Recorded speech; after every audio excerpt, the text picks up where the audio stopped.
Welcome to the Men After God podcast, where you will be challenged and encouraged as you pursue God, achieve success, and raise a thriving family. Join your host, Dustin, and his guests on a weekly journey to grow as husbands, fathers, and men after God. Here is your host, Dustin Alley. All right, guys, welcome back to another exciting week of the Men After God podcast. I'm looking forward to having this conversation today with my friend Trey. I got to meet Trey just in the last few months because of my educational pursuits and him helping me out with my doctoral program. And we got to have a conversation, really more of an interview, where I asked questions, he answered, and we weren't really able to interact much during that. However, before and after we recorded that interview for my doctoral program, we were able to talk about what he does, his family, his life story, and I'm very excited for him to be able to speak with you today. He is going to be talking about a program called Radical Mentoring. It's a great program that could be utilized in your churches or just in your life individually. And I say individually, you would need someone else with you because it's a mentoring. It's discipleship. It's really what Jesus called us to do, and not just do, but to be. We are to be discipled while also discipling. So I'm looking forward to our conversation today, guys. And one last piece before we jump into it, I want to let you know about our book that came out, Becoming a Man After God, a biblically based framework to achieve success with a thriving faith and family, released May 1st. It is available on Amazon. You can see the picture of it right here behind me if you're watching our video, but the link will be in the show notes. I'd love for you to go grab that, read it yourself, use it as a mentoring tool, use it in an adult Bible study, men's Bible study. And if there's ever any questions about the book or anything in there, you can always reach out to us at menaftergod.org and send us a message. We'd love to get back to you. Without further ado, let's meet my friend today. Trey, thanks so much for being on the podcast with me, man. Thanks for having me, Dustin. Good to have a conversation. I was thinking about our first interaction. I thought I was taking a test or something, so I was hoping I got it right. So this is better. Yeah, this is going to be much better. I can actually respond. So for everyone listening, what the interaction we had was an interview that I had to receive responses from the interviewee, and I could not provide feedback. I wasn't supposed to give like, hey, that's great. No, I agree with you. This, that. It was really supposed to just say, that's a good answer. Thank you. And move on. And so we obviously do things a little different on our podcast. But Trey, let's get to know you a little bit, man. Tell the people about your family, just kind of how you came to Christ maybe, and a little bit about your spiritual journey and how you ended up where you're at. Yeah, absolutely. So I live in Jefferson, Georgia, which is just outside of Atlanta. So if you are familiar with Georgia, we're actually really close to the Athens area. And I've got been married for, I should have known the answer to this, but close to 30 years. Right. And yep. Okay, so somewhere in that neighborhood. She can't listen to this. Don't share it with exactly. her. Exactly. I've got two boys, a 21-year-old and a 17-year-old. So it has been a fun journey, and we're, obviously looking at some different parts of the journey with both of my boys getting a little bit older. But I've lived in kind of this area most of my life, spent a little bit of time in South Carolina and also Texas. But I was raised in a great home with great parents. Not going to say it was perfect. Had a type A personality dad who me and him had many run-ins, but always knew my parents loved me. Grew up in a good Christian home, and I was in the very back of a small church we were going to at the time. 8 years old. Had no idea what was going on. People had their hands raised, and there was something inside me. And I remember the prayer that I prayed. No one was with me, and I just said, God, whatever these people have, I want this. And so I remember going home. I went to we were staying with my granddad, they had been going to that church, and I told them what I did, and they were like, you did what? And so ended up getting baptized, and kind of did your normal thing, a little bit of a rebellion streak as a teenager, trying to figure out as a young guy. And there were several interactions that I had. You can typically probably on one hand point out the relationships and the people in your life that changed the trajectory of my life. And I remember sitting in a cheesecake factory in Raleigh, North Carolina, with a friend of mine. We were coworkers at the time, and I began to realize that, man, for many years of my life, I had taken insecurities and taken just failed relationships. I had owned those and really kind of built up a nice fortress and wall around myself. And I remember telling him at lunch, I was like, I can honestly tell you that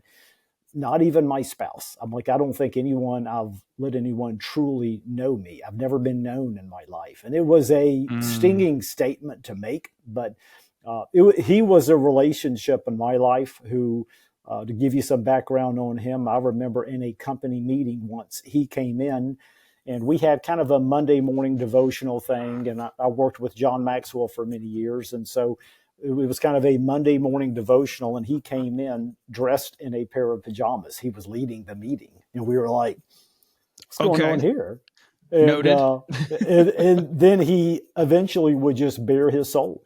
And he was doing life in a way that I had always heard you shouldn't, which is, hey, I'm an open book, and I am willing to share this to hopefully impact you guys. And it was his brutal honesty, and it was his willingness to go all in with our relationship that really began to kind of chip away at the wall I had built up around myself. And as I look at relationships in my life, again, I can probably point to 5 guys who really changed the trajectory.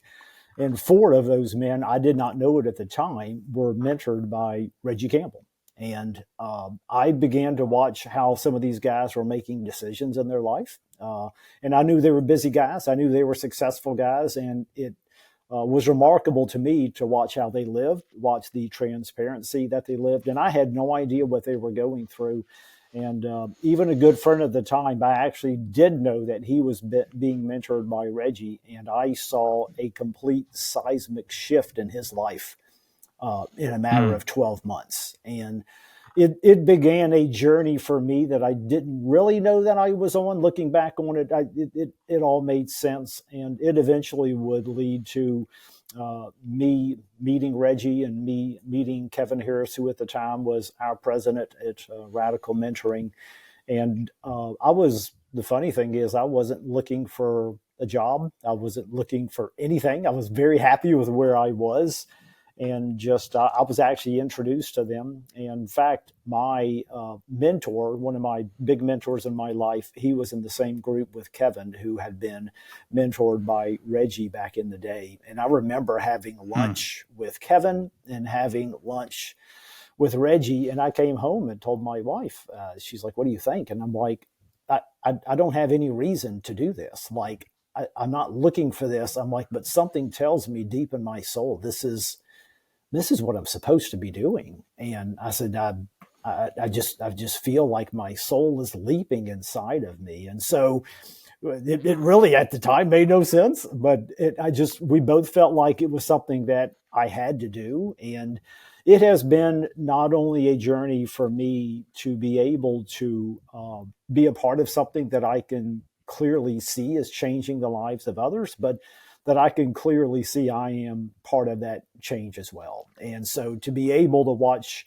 my life take on a different purpose, to be able to be impacted by the lives of so many mentors and so many men, and by a process that we are very thankful that we are just stewards of.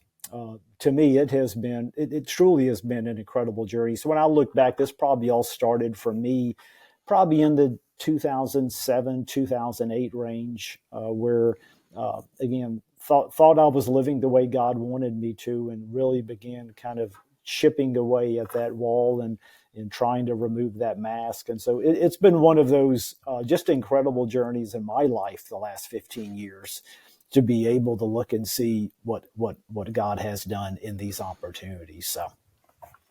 Wow, that's awesome, Trey. I love that. I want to unpack a few things that you talked about there. Let's go back to the bathrobe and talk about that for just a minute. So your boss shows up to a meeting in a bathrobe.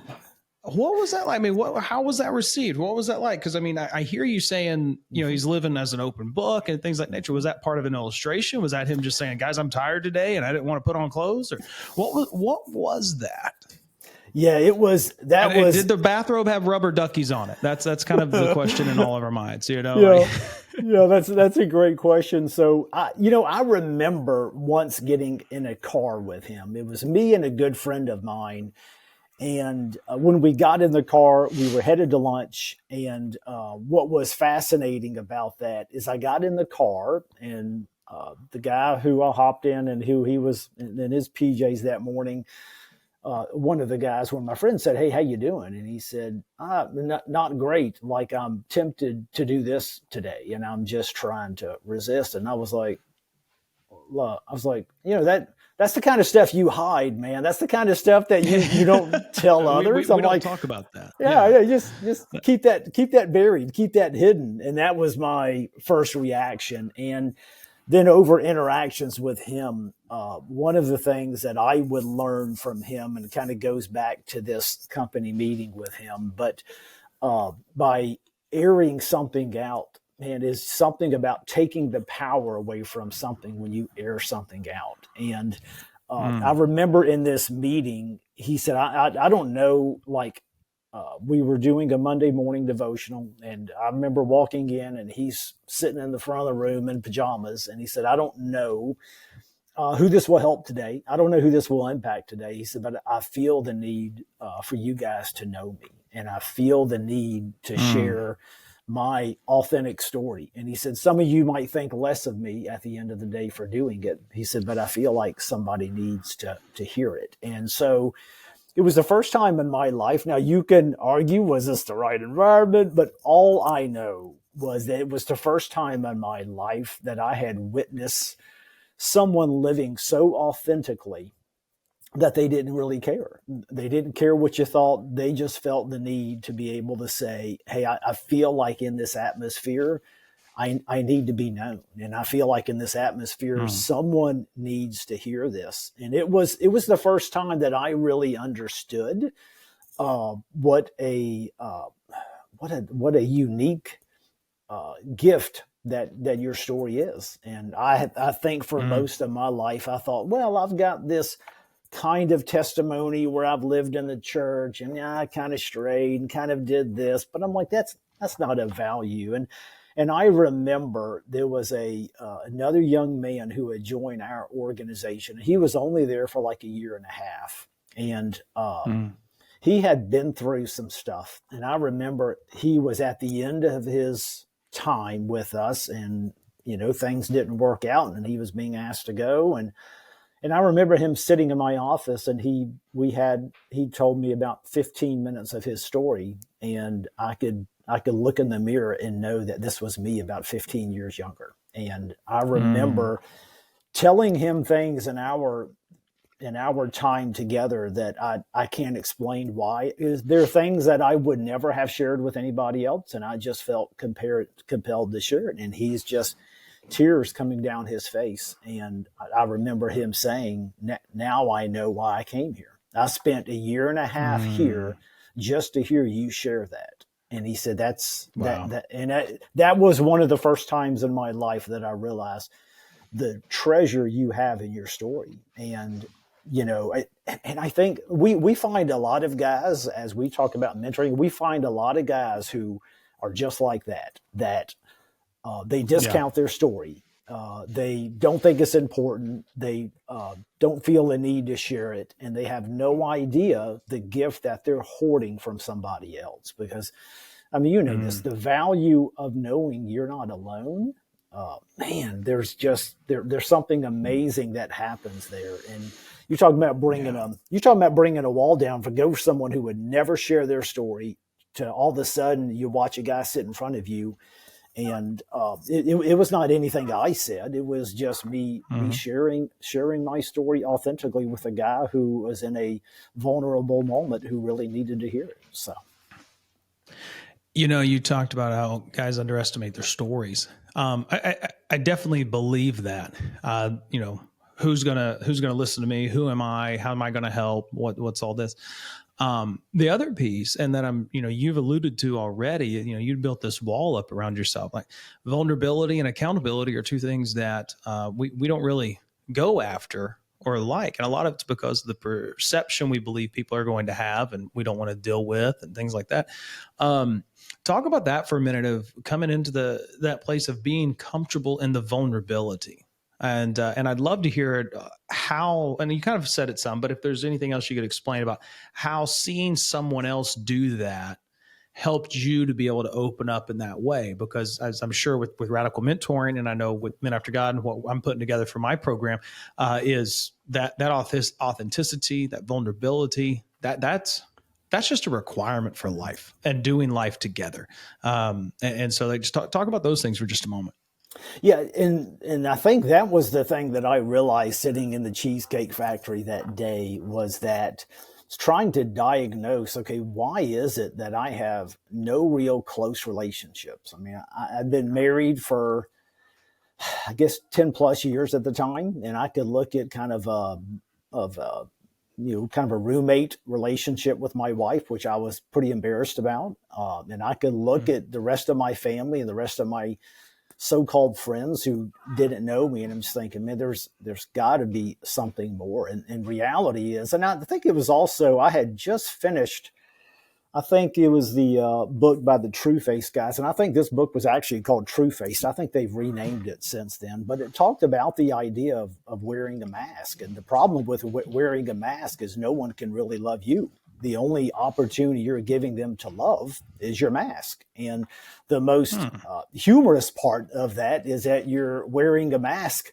with God and asking him to fall in love with your mask and not you. And so I began to really understand that, hey, with the lack of me having a desire or urge to be able to share my story and who I really am, even with my own wife, there's no wonder we're not close. There's no shock to me how come I didn't have any authentic relationships in my life. I had guys I knew and guys I appreciated, but until I opened up and until I shared what was really going on, what were my struggles, what were my fears, what were my vulnerabilities, to me, that's where I began to see relationships happen. And so it's funny, I can clearly mark from that date and look at the relationships that I currently have, the relationships in my life, all stem back from that very thing. Because I can guarantee you, even though I had friendships through high school, through college, early on,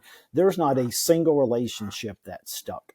Not one. I know nobody hardly from that I have any interaction with before that in my life. And I think that's all a part of being known in a relationship. And really hard to have a relationship with someone you truly don't know.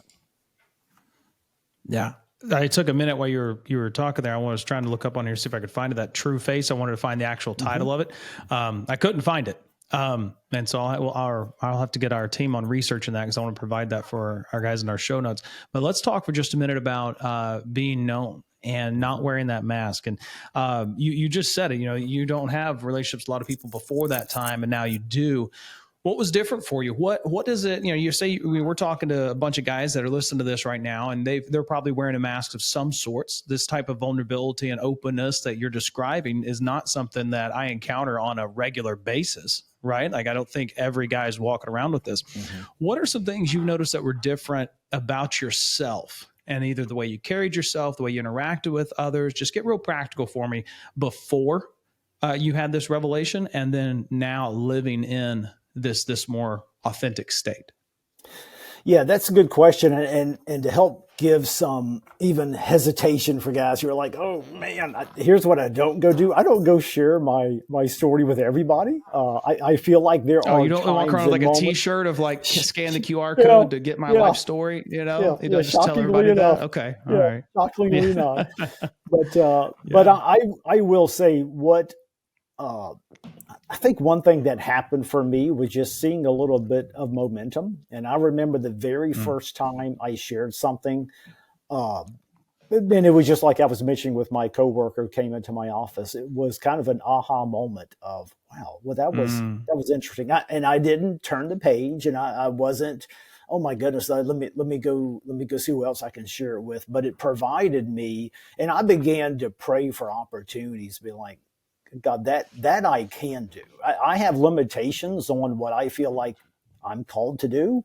Like, but that I can do. If you're asking me just to share that with somebody who needs it, like that I can do. And so I began just kind of praying and looking for opportunities and just saying, hey, when that opportunity arose, then I was absolutely going to share it. And so, yeah, as I look at those relationships in my life, you don't have to, it's just like when you meet with a mentor. If you have really dug in with a mentor, you don't have to wonder what your mentor is going to ask. You go to lunch. In fact, Reggie was famous for that. He sit across the table from you and said, "What question do you not want me to ask you today?" He said, "Because that's what I'm looking for." Yeah, that's exactly right. That's the question. And so when you have a guy, absolutely. So I think when you have a relationship to where they already know that they know what you're struggling with. They seem to call at the right minute. They seem to text at the right minute. They can tell by the interaction that you've had with them on the phone. To me, those are the relationships, and that to me was the real turning point of saying, it's just almost like getting rewarded for good behavior. I mean, the more you sense momentum, the closer your relationships become. It doesn't take long for you to realize, hey, there is a correlation here. The more I tend to share with guys who are close to me, the more I tend to open up. And I mean, I saw the same thing with my marriage. We sat down and we decided to have a kind of a coffee night, and it's kind of a thing that stuck for us week in and week out. And we decided that we were going to craft our stories and tell our stories. And there were some things that I shared in that I really had no desire to share, and I just thought, you know what, I've got to share it. And that for us, that began a relationship that we had not experienced before. There was a real turning point when we shared our stories to each other. And so that's what I look at and just say, hey, it doesn't start with anything huge. Man, what are the things that stick out about your story that you're like, man, if as I see someone, as I meet someone, as I have a friend, is there something that I feel like I can open up with and share that as I'm watching them deal with this? Because at the end of the day, it's like we talked about this from mentoring. You're not going to solve anyone's problems. You're not going to fix anything. That's God's work. But here's what I can do is I can let him know, hey, I had this same thing. I went through the same thing. I got laid off. I know what that's like. I know exactly. I can tell you my experience with it. Again, that's not going to solve the guy's problem, but it will make him feel like he's not alone. And to me, I think that's one of the big parts of your story is just making sure that other people know that, hey, they're not the only one going through this. That's good. I like that. I think I know the answer to this question, but in the event I don't, and you've got a perspective, I want to ask it. What do you think the number one reason is guys don't do this? That's a great question. I'll tell you just from my experience, I think it is, and in fact, I talked with my dad about this. I had a vision of what it would look like to be 50 someday. And then when you get to 50, you're like, I thought I would have stuff together. Like I've seen what guys who are 50 look like, and like, I don't feel like I'm there. And so I talked with my dad about that once, and he's like, well, when I got to 75, he said, I had a vision of what a 75-year-old would look like. And he said, I still feel like I'm pretending. And so it was good to know that, hey, it's not just me. It is one of those things that I think we have an idea of what a man should be. I think we have an idea of what authenticity in our lives kind of is. But I think to me, I always feel like there's a fear that, hey, I don't know that I'm cut out like everybody else. I don't know that, you kind of look at yourself and be like, man, am I the man God truly created me to be? And so I feel like there's probably a built-in fear for us that we're just like, man, if I share that, then they're truly going to look at me different. If they know I'm struggling with this, I'm going to be looked at as inferior, and I'm going to be looked at as different. And it's the same question you get that's existed my whole life, what's the question when you meet someone? So what do you do? I'm like, well, Yeah. that automatically is the question that a lot of us be like, well, how am I going to answer this? Like, what card do I want to pull out to impress this guy? And so I think from my standpoint, I was always afraid that I would be looked at, I don't know whether it's less of a man, but certainly looked at as, man, I'm not sure you're supposed to go there. So. I love it. I think you hit on what I was going to say. Fear. Yeah. It is fear and being afraid of someone just rejecting. Now, I was having a great conversation with a pastor the other day, and we were talking about friendships, relationships, and things of that nature. And being this open, this transparent, this vulnerable, you really are doing that. You're opening yourself up and displaying the chinks in the armor, if you will.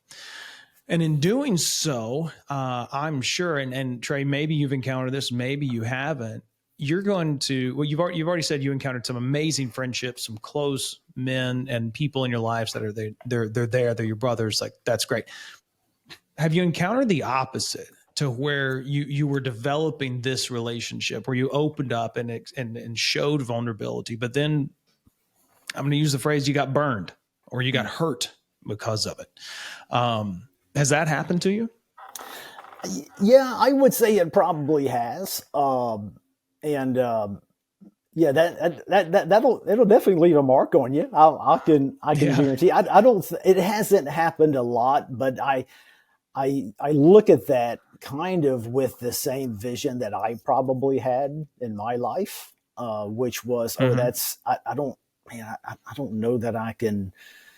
I don't know that I'm ready for this, or I don't know that this is the kind of relationship I want. I just wanted a kind of a surface level friendship. And, man, to me, like in fact, one of probably one of my biggest weaknesses, just being able to have those kind of surface level friendships. I struggle with surface level after a certain point. So yeah, I think, there were probably some times that I felt like, man, I felt like I went a place that I didn't really have to go, but I felt like I went there. And it's probably happened twice over the years where I went deep with someone and they kind of disappeared. And, the thing I looked at was that, hey, I can't control what the outcome is. I can only control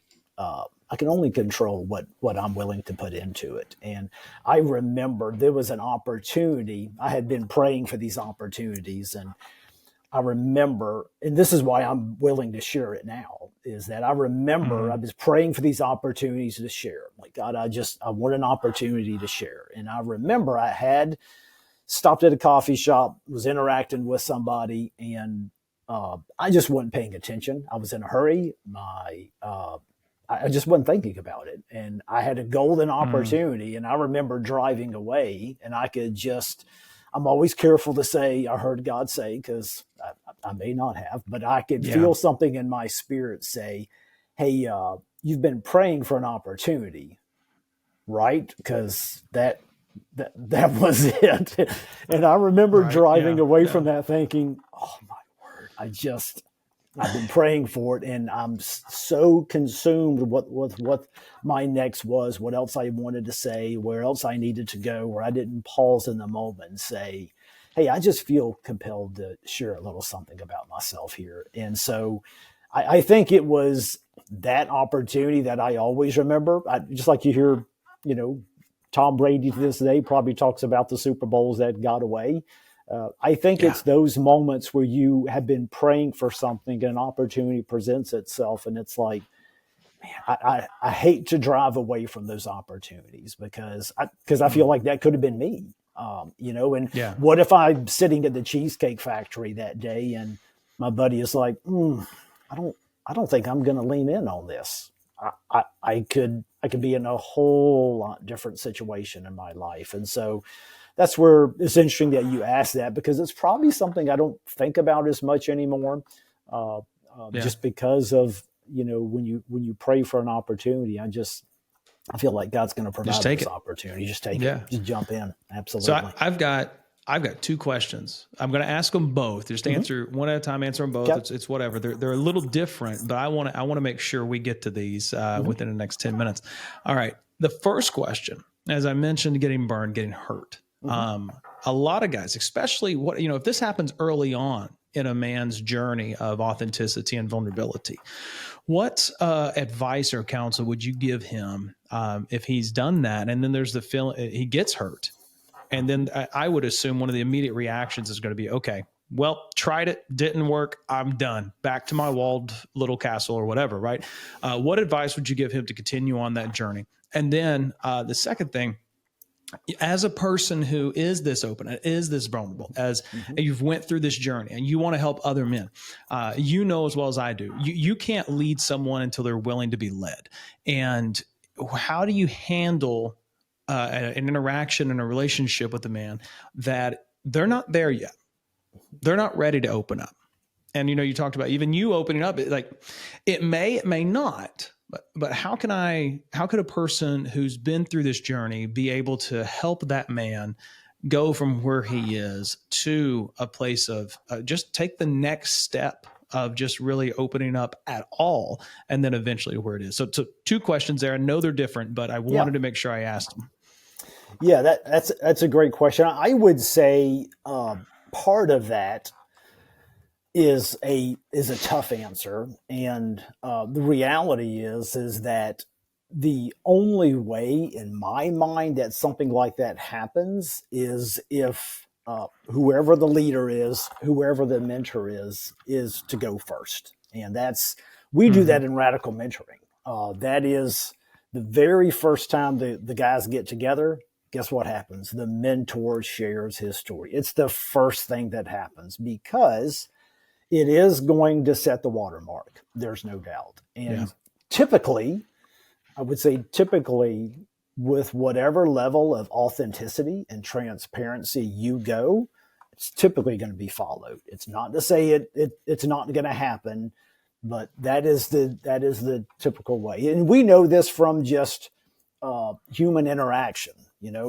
One person takes a right, another person takes a right, another person. It is a typical trend that people are going to follow an example that's led. So, and I would say if it is something that you have, and I'm going to take a radical mentoring idea and put it into an everyday idea. So the thing that we do with people is we put a covenant in front of a mentor and a mentee and be like, because there is going to come a point that we talk about it, that you're going to feel like you're handing another guy or a group of guys, you feel like you hand them a little bit of a loaded gun because you're all of a sudden going to trust them with your story. And so I would say, hey, instead of just saying, I feel like I need to go share this with everybody, just like I said, I don't feel like I need to share it with everybody, but I do feel like God's going to put someone in your life. And I think even having that upfront conversation of just saying, there's nothing like hearing another guy look at you and be like, hey, I don't usually tell people this. I hardly tell anybody this, but I just feel a pressing need to share something with you. And it doesn't have to be your whole story. But if you can just share something that you feel like God's put on your heart to share. And that's, to me, that's been a part of the learning process for me, is that, you have a couple of hours, I'll share it with you. I don't have any hesitations. However, man, if you've got 5 minutes, man, I'll share something with you that God's been working on me. And man, I've screwed this up. I don't know how many times, but I can tell you where I'm at in this journey. And maybe that will help. So I don't even think you have to share your whole story all the time. But I think it is important to set up a exclusivity, or to set up a trust, or to set up some guardrails on the front end for yourself, and just say, hey, because people typically, if you can look at someone in the eye, you can be like, Dustin, I'm going to trust you with this information. And there is a trust that goes with that. And I can't control what the other person does with it, but I certainly can control the part of my story that I feel like God wants me to share. And again, you can do You can do a Sunday morning version of it. You can do a cleaned up version of it. You can do whatever version you want to. But man, I feel like God has given you that story to be able to share. And again, I think being able to get it out there and being able to look at a guy and trust him for a moment, I think God will surprise you. I love that. That's great. And then for the guy who gets burned, for the guy who does get hurt, what's he do? What's he do to keep going on that journey and not allow that to prevent him? Is there a mindset? Is there, a technique? Is there something that maybe you've experienced that you could share for the guys to know, like, hey, listen, I know it hurt, but it's worth it? Yeah, I think it's okay to be very selective. I've got, got no problem with that. I am as well. Like there's just certain people in my life that I'm like, they're just certain things that they just don't need to know. I know what kind of relationship I have with them. I have a couple of uncles that I dearly love. And if you think I would tell either one of my uncles right this minute things in my life that give them ammunition, that's just, we have a different relationship. And so I think it is okay to be selective with who you tell. You know what I mean? And it's just like there are, believe it or not, and you know this, like there are senior pastors who do radical mentoring groups. And I will promise you, for them, it is a scary thing to get up in the very first meeting and to share their whole authentic story. But they also put a covenant in front of their guys saying, hey, what we talk about in this group is going to stay in this group. And that's just as brutally honest you can make it. So that doesn't, to me, I look and say, hey, I don't think you have to share everything with every guy, because I certainly don't.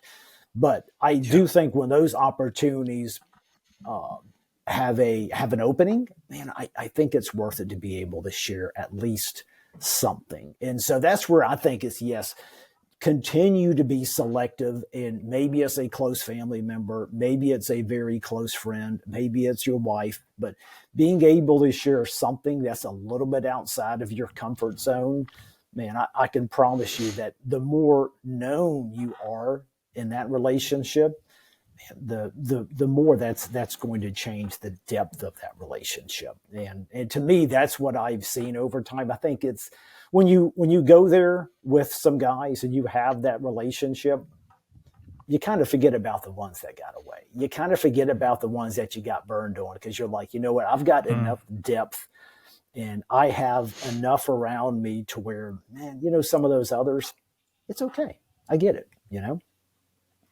That's good. Oh, I love that. That's fantastic. Trey, we've hit on it a few times. Let's spend our last few minutes here. I want you to tell the guys about Radical Mentoring, where they can access your information and things of that nature if they're interested in bringing that to their church or, running it in just their circle of friends. Talk about that for just a minute and let them know what that is. And, again, we ran it at our church. We saw our groups go well. We had, there's also a women's group that's partnered up with that. You'll have to remind me of the name. I can't remember right now, but just a great idea and program there. And so talk about that for a minute as we close up. Yeah. So you can actually just go to radicalmentoring.com and you will notice you don't need a credit card. You don't need a checkbook to create an account. We are funded by churches and by men who've been touched by the ministry and have chosen to pay it forward. So you can create an account there. And we actually simplified the women's version. It is now Radical Mentoring for Women. So we used to have a fancy name, but we tried to clean it up, make it simple.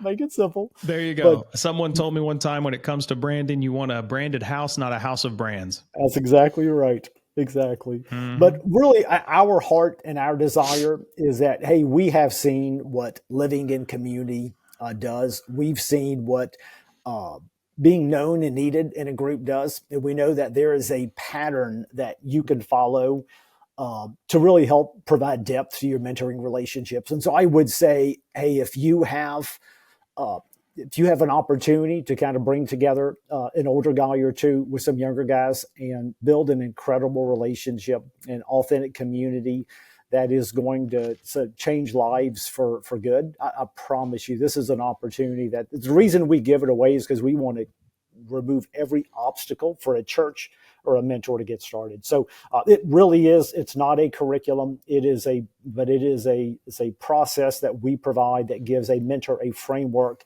to how to take a small group through this process for 12 months. And so we provide the framework and we provide the guidance along the way. So yeah, I'd encourage you to create a free account and come by and check us out for sure.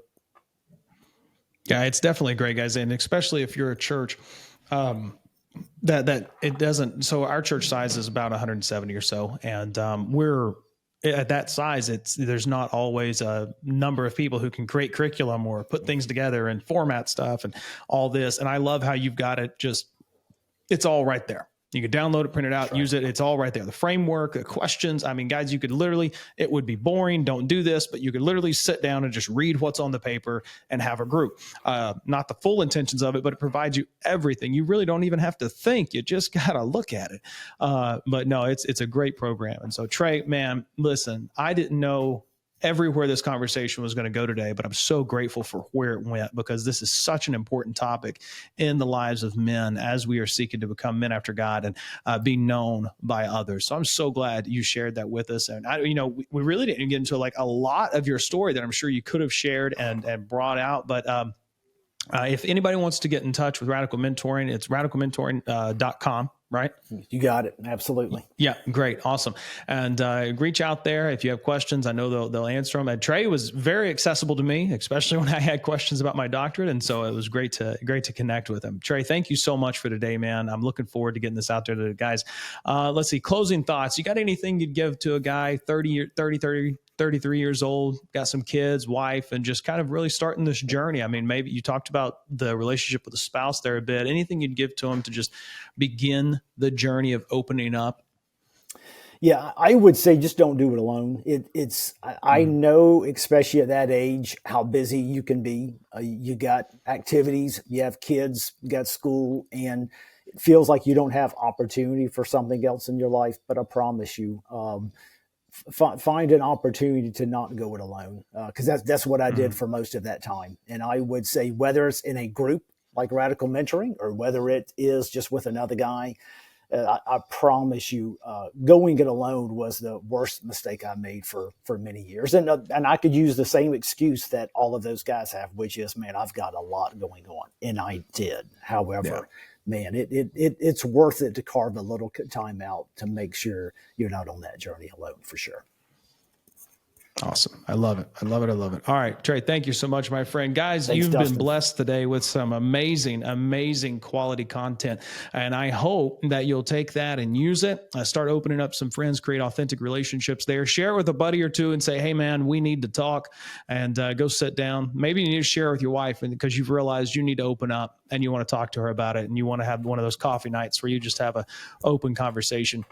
If there's anything we can do to help you out, check us out on Facebook.com/Men After God Podcast, or join our network, Facebook.com/groups/Men After God. I'd love to connect with you in there, along with a plethora of other men that are for you, achieving success in life with a thriving faith and family.